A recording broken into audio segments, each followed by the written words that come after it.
balance between business and personal and like family, is it okay just being okay if you're happy with okay? I think it's the ultimate. Yeah, I mean, I would argue that that is the basis of everything I believe in.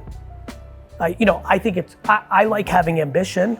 I like advancing. I like working on things that I'd like to be better at. I love chasing goals and dreams. I think the thing I struggle with is that I'm so at peace at all times, and I'm desperate to find ways to communicate of what, if you're achieving what you're talking about, you've won. Yeah, I'm really just looking to provide as much value, happy to answer anything, any insights, any relationships or things that I might be able to be a help of. I just appreciate all of you being here. It's like super fun to travel around the world and see what people are up to, make connections, make relationships. Obviously I've been, it's like really genuinely surreal to be going around in a circle and hear what people are doing in their careers. Because when I wrote my first book, Crush It, in 2008, the hypothesis was like people could make a living. Like the big statement in the book was like, and people might be able to make 6 figures on YouTube. And literally the first 100 reviews on Amazon were like, you're a fucking idiot. Like nobody's ever gonna make money on YouTube and social media. And now it's like obviously a very scaled profession and reality, and many people here live it. So it's kind of crazy to be OG in a game, even though it's such a young game, and obviously have a lot of insights given what I do for a living. So thrilled to share them. Happy to give anything I got for all of you. So you can just fire away and we can chop it up. What's your prediction for the next decade? Like if you were to make your Crush It book again, what would you say? I tried not to force predictions, so nothing's as clear. Like when I wrote that book, it was clear to me that this was gonna happen. I think what is clear is a lot of the next version and the current version, some of you will evolve into this. When I started Empathy Wines 4 or 5 years ago, the concept of a personal brand using the platform to create a product, like a true consumer product, not like a t-shirt, but like a scaled consumer product, was a little bit foreign.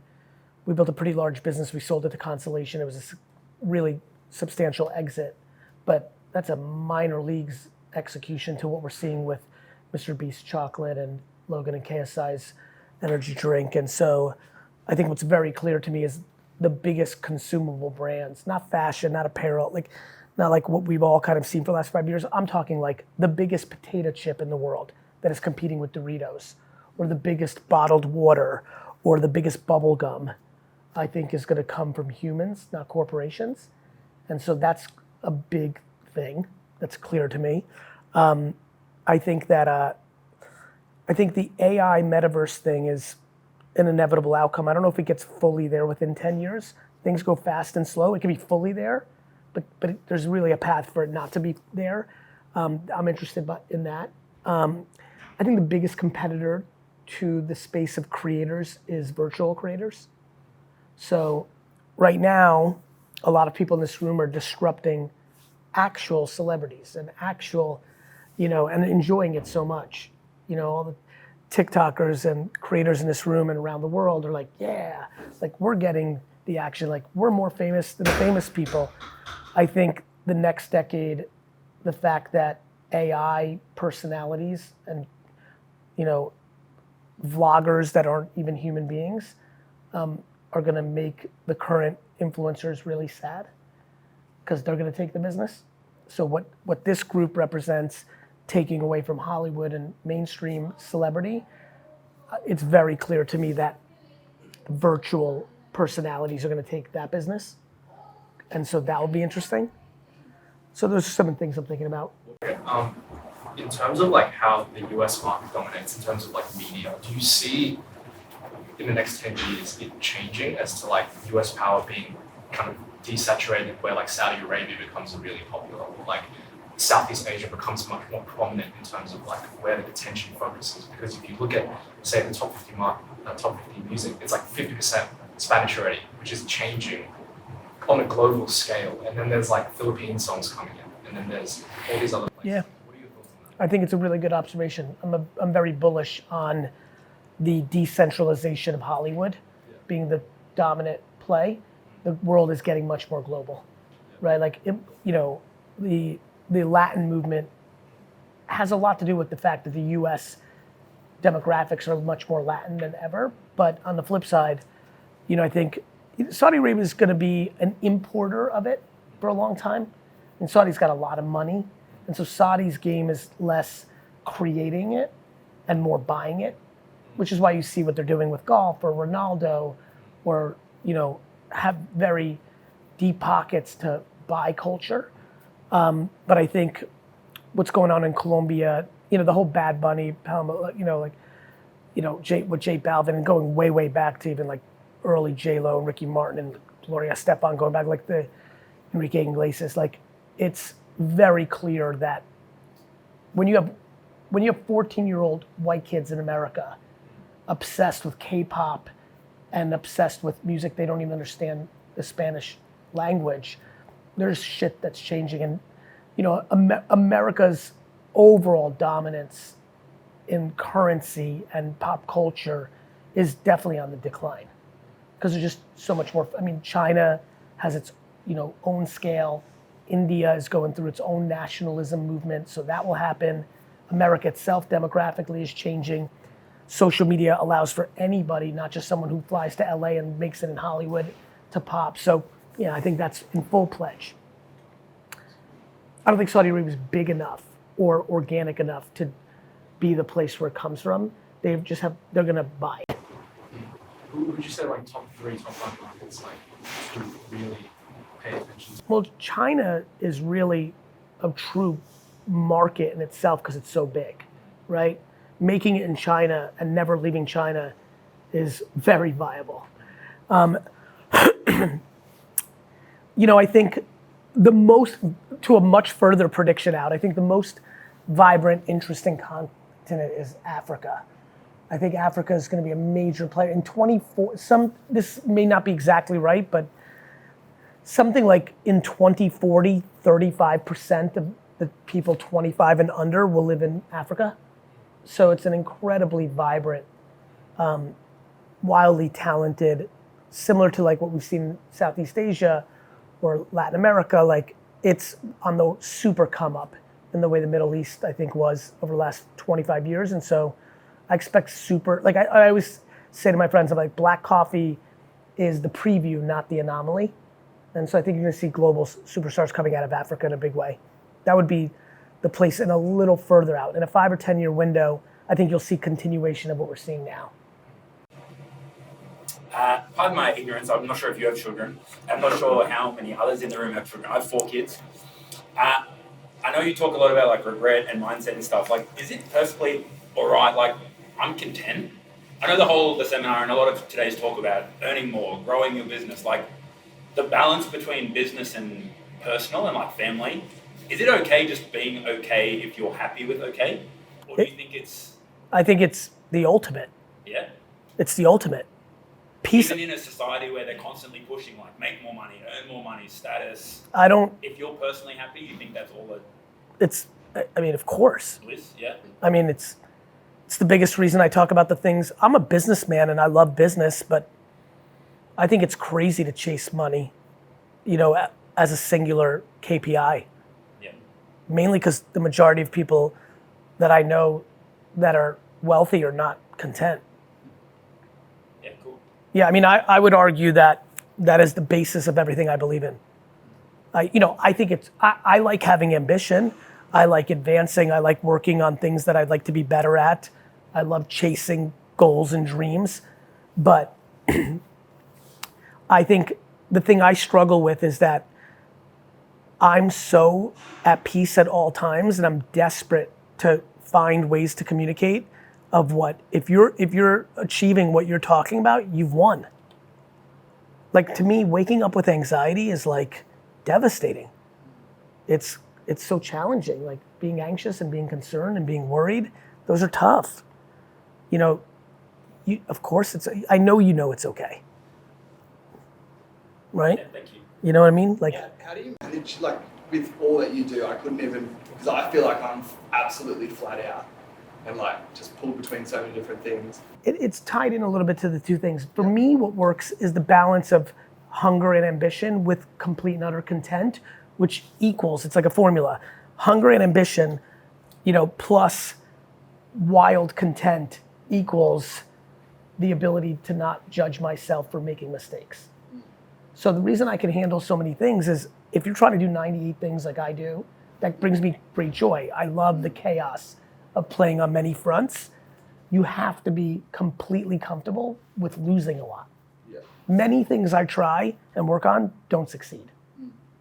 And if you're not comfortable with that and you are worried about people's judgment of your failures, well, you'll never do a lot of things. You'll only do one thing. When people are like, I'm a perfectionist, I'm like, you're scared. Yeah. You're not a perfectionist, you're scared of judgment. What do you think were the, sorry mate. No, you're right. What do you think were your 3 keys to success on your successful exit of empathy?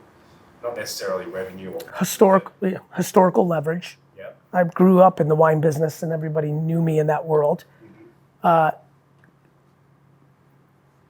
2 was my 2 partners started as interns and had been with me for 10 years before we started the company.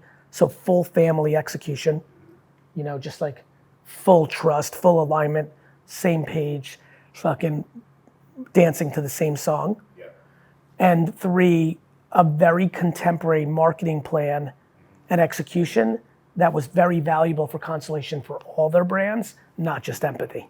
So it was a scalable model that they could use for their overall business. So by just buying the company, they were ROI positive right away because we immediately impacted all their business, not just empathy. Okay. Those 3. Thank you. Another thing to add as well, you were saying, what I find struggling the hardest as well as an artist, like literally, I was a builder for 10 years and then I went to Mexico for a little surf trip and decided to be an artist. And came back and literally all I do every day, I sit up, paint and surf. And that's all I do. And I'll get to the end of the day and I feel so dark saying, fuck, this is like pretty hectic, this is my life. And you sort of get in that depression where it's like, I don't deserve this. How do you ever get that and do you feel, what's the best? Why do you feel like you don't deserve it? It's sort of like, because I was a builder, You know how hard of a slog. yeah, and then now it's like I'm painting, you get in contract with these big companies and you're like, fuck, I don't deserve this life, this is pretty, and I get really dark about it. I want to make sure I understand. One more time, you feel like you get dark because why? I get really like in a headspace where I just don't feel like that life's, because I'm still young. Is it like imposter syndrome or like self-loathing like because you I'm don't not deserve deserved it. So I sort of get really down on myself, and that's what I was sort of. Because it's too good and you don't think you deserve it? Yeah, and it's like, fuck, I should be still working hard. Because my missus is in the Navy, so she works really hard all the time. I see. I don't get that. I'm like, fuck that. Well, is she sustaining your lifestyle? With the tech. Is she sustaining your lifestyle? No, not at all. So then what's the problem? I just get really dark about it, and that's what I was sort of thinking. Do you feel, well, here's an interesting thing. I always think like there's a lot of similar feelings that can take 2 very big extremes. So let me explain what I mean by that. When I hear you talk, now that I understand what you're saying, my place would go into why are you not leaning into heavy gratitude versus heavy judgment? Yeah. Instead of going dark, why not be super thankful? Why not be practical about the fact that you could literally be diagnosed with terminal cancer tomorrow? And so just because it's good now doesn't mean it's going to be good forever. And why not be grateful that tomorrow you wake up and get to do what you're doing? Yeah. Like I actually understand the concept of having guilt.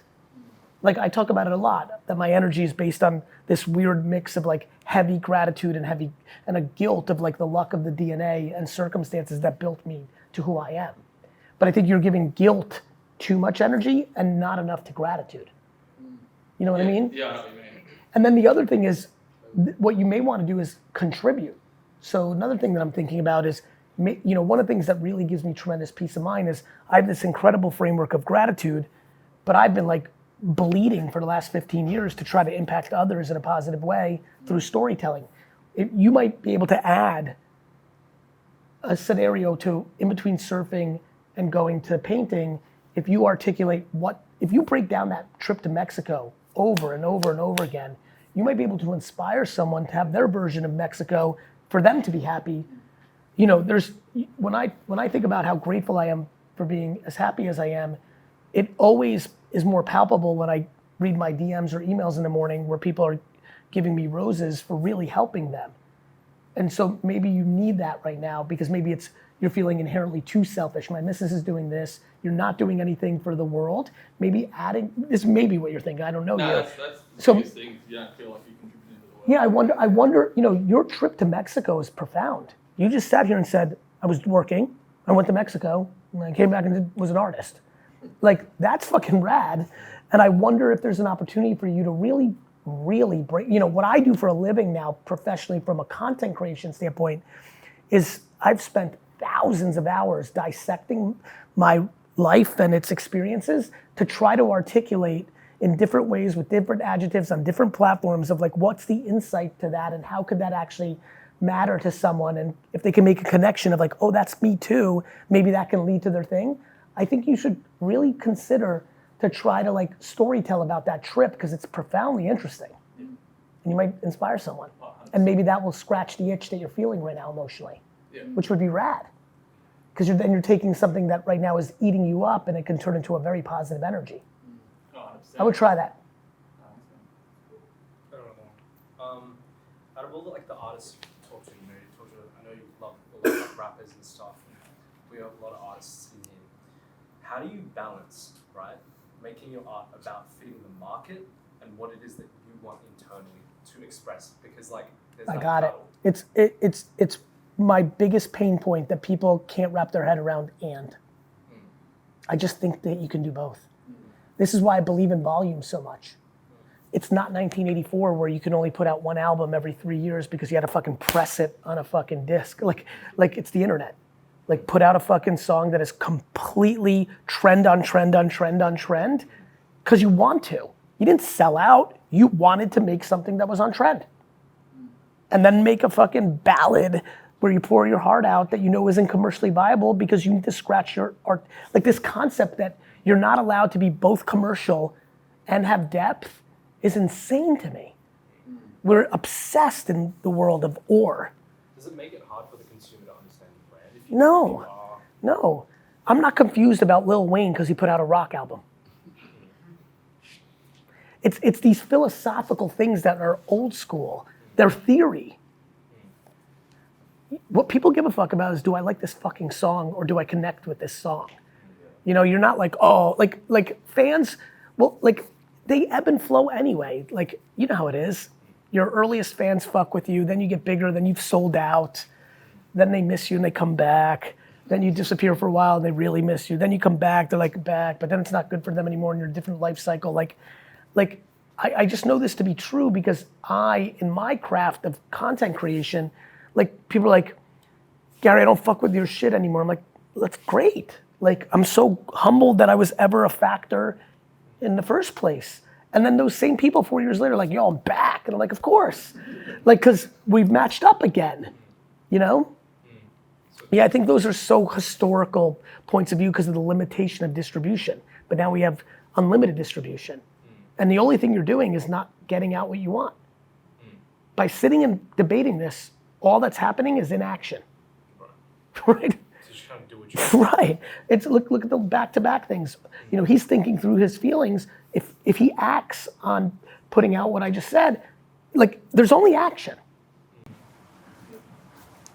Similar point, like on the fans and stuff with TikTok. I'm sure you get this from a lot of short form creators about converting short form viewers into fans, people who will engage more Of course. in their life, or like buy tickets for shows, or this Of course. kind of thing, or merch. Like any guidance on like, 'cause I've- Yeah, I mean, I think the biggest problem for a lot of people is they don't convert because their intent and or talents don't convert. I'll explain. Hey Gary, I'm TikTok. I want to have subscribers to YouTube, but they're not good at YouTube. They're good at TikTok, but not YouTube. Like they're not good at vlogging, but they are good at TikTok, or vice versa. So that's the ability, the talent. Like there's a very different art form of making short form TikToks than there is in making a 7 to 13 minute video. Those are just different crafts. So one, sometimes that's the hard part. The other part is intent. I think the biggest issue right now for a lot of creators and influencers when they plateau is they plateau because their talents have gotten them to whatever that is. They're attractive, they're funny, they can be a musician, they can sing, like whatever it is, whatever their talent is, humor, beauty, a skill, their talent goes to a certain place, they plateau because they're selfish. Everything's about for them. Gary, I want to convert this audience to buy tickets. I'm like, okay, like, what are you doing for them? And so I think we're in an era right now of selfishness at scale. And when I analyze what's happening and who continues to grow when they plateau, I can see a direct correlation from what I do for a living, which is that there's an extra gear of trying to bring value or filling a void that is above and beyond the surface level part of their skill set. You know what I mean? Yeah. I think for everyone here, if you literally posted something tomorrow with the full framework of why is this good for somebody? Why is this good for them? And entertainment is powerful. Like, it's massive. Why are models good? Like beautiful people bring value. Like, I want to look at this. I want to listen to this. I want to see this. But you've got to continue that framework. And eventually, when you keep doing the same thing, it's oversupply against it. They've seen that. And what most people do is then they get stuck and they start to get shticky, or they try to jump on trends, or they're stuck. Because what they haven't realized is they now have to transition to a selfless framework instead of a selfish framework, and almost nobody's thinking about that. Every question is how do I monetize my audience? Nobody ever asks me, like, how do I make it more valuable for my people? What's your thoughts on building a business at this moment when there's like so much economical vulnerabilities and dollars and everything? There's never a bad time to start a good business. It's like, so at times you think like, oh, I should take the safe side and went into like commodities and things like that. There's never a bad time to start a good business. To your point, you're not wrong. I think that's good. Like, hey, high risk, high reward. But like, if you're gonna build a good business, whether the economy's good or bad, you're gonna win. To your point, if you don't have a clarity that you're building a good business, it's probably not a good idea to just guess. But I have good news for you. When money's flush and fluttering too, unlimited bad businesses start and fail. So to answer your question, don't worry about the outside economic realities. Worry about your capacity or your belief system in what you're building. Got it? This is where people get caught on like, where's the money at? What's the trend? What's the macro thing? If you don't build a good business, it's gonna, like 99% of the businesses 2 years ago when money was flowing failed because they weren't good. Businesses are hard. You know, like it seems like it's not because everyone's an entrepreneur now, but everyone's playing an entrepreneur. Can I ask about your health Yes. regime? Because you just have unlimited energy. Yes. It's just amazing. As I said, I have an intermittent fasting Yes. membership. Yes. Do you do intermittent fasting? So, as you know, intermittent fasting is much more on the cultural tip of tongue today. I have been doing it pretty much my whole life. Fantastic. And what about your exercise? What's your regime there? I used to have somebody travel with me full time for pre-COVID for like 6 years, and I worked out. I was in the gym every single day. Now he lives in Minnesota. We do a lot of stuff virtual. He's not traveling with me as much, but I'm probably, in this year, what are we in August? Like in the last 8 months, I probably am in the gym 85% of the days.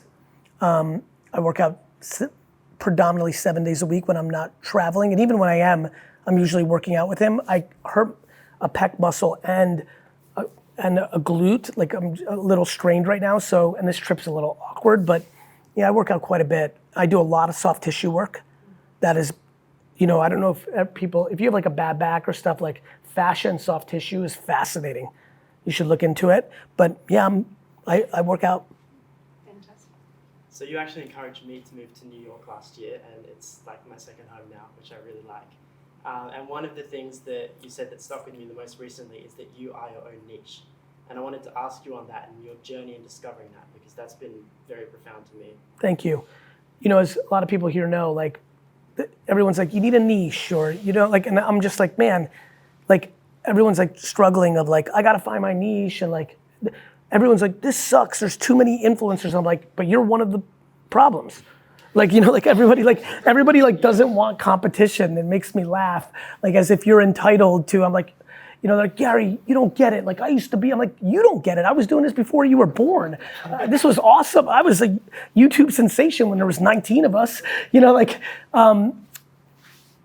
so I'm glad you picked up on that, and it's hit a lot of people, and I need to continue to do more content about this. By nature, you as a human being are your niche, because we're all really, really different. If you're willing to go, if you're like, hey, I'm an artist or a magician, well then you're not. But if you keep going and just saying what else you are and who you are and what you look like and where you were born, and like, it's niche personified. And I am fascinated because I just always go on what I know is right versus what everyone's kind of pushing. So even my public speaking career, Steve and I were talking about this on our flight this morning from Melbourne to here, like I cursed. That was super crazy off. Like that in 2009, that was just like, what would you say? Steve has grown up in this game. Steve, what do you think? In 2009, when I was really speaking and cursing, what percentage of gigs did that immediately eliminate me from? Just off top. So he worked for a different company. Steve's one of the key executives at Vayner Speakers. Zach, his teammate, was my speaking agent at CAA. And like, we talked about the story of like Zach's boss, because he was kind of like underneath this guy, great guy, Peter. And they called me and were like, hey, you're starting to like, something's happening for you. And we really think you can be big, but you have to immediately stop cursing. And I was like, I have some really bad news. I'm like, I'm gonna have to stay not that big, because I'm just not capable of like, so I dressed super casual, and I'm a businessman. That was crazy. Like you had to really wear suit and tie. Like I was doing all these things wrong, but everything worked for me because I became my niche, because I just stayed, it's back to like, people throw around authenticity all the time, but then they're not. They like, people compromise their authenticity for the algorithm.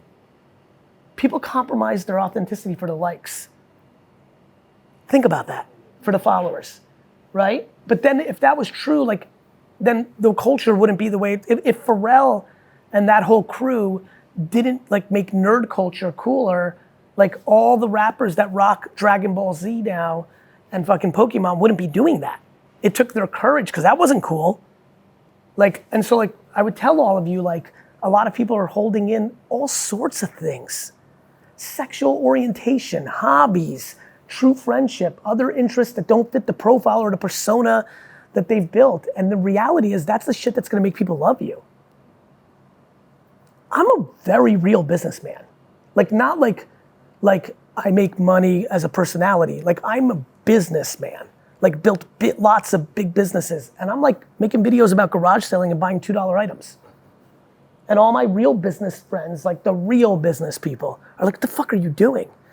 And I'm like, I'm showing people how to make $55 out of $2. And like, but this makes you look like, they're like, this is fucking you up. I'm like, it's not. Like I can sit in the boardroom with the most significant business people in the world, and I can go to a garage sale and buy a t-shirt for $1 and sell it for $4, and I don't give a fuck if somebody doesn't want to interact or follow me because of that or do business with me, because there's so many people that will. And I think everybody here, if they push themselves a little, if everybody here today, tomorrow's next 2 posts, one was, I am 100% focused on making this the single thing that I think can bring the most value to everybody who sees it, nothing matters for me. And the next one is, I'm gonna talk about some shit that nobody knows about me, but is really me. I think it would change the trajectory of what the majority of this room's up to. I believe that.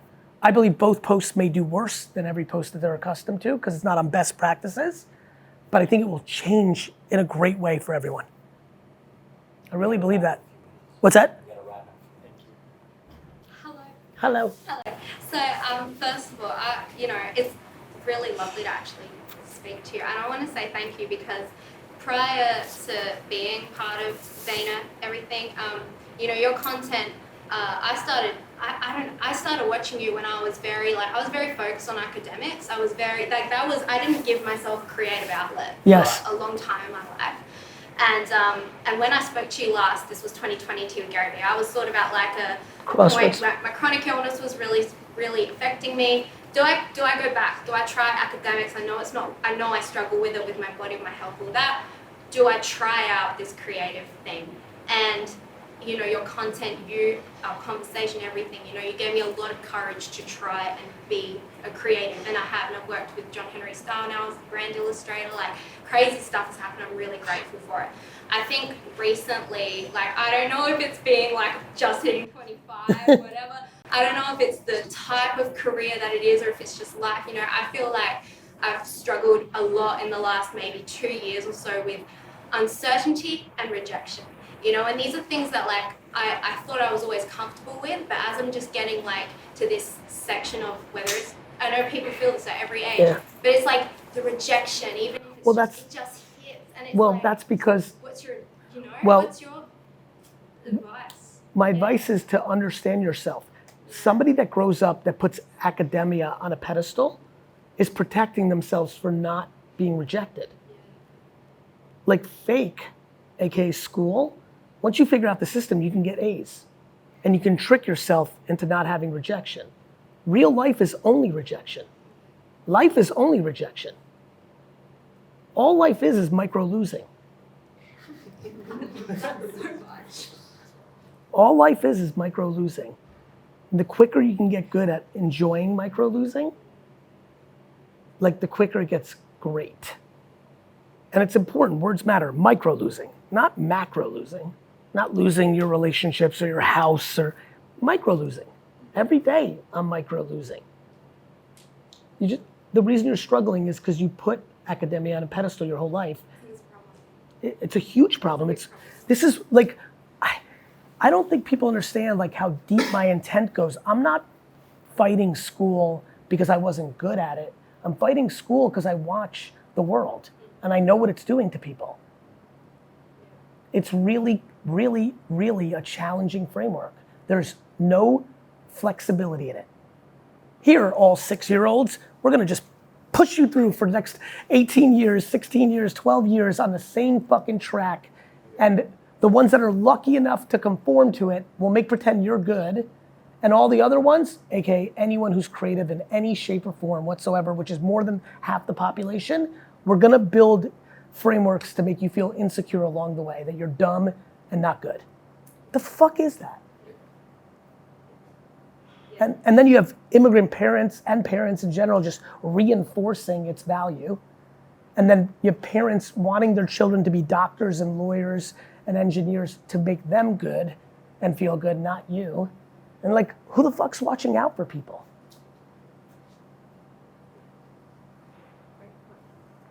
Right? I'm curious about AI, Metaverse, Web3, all that. I'm just really wondering what is your advice on utilizing that or keeping up with it, or just any. It's all coming. It will all be real. If this was 2002, the internet stocks all just crashed. Everyone's debating if the internet's even a thing, but the internet's growing by the nanosecond.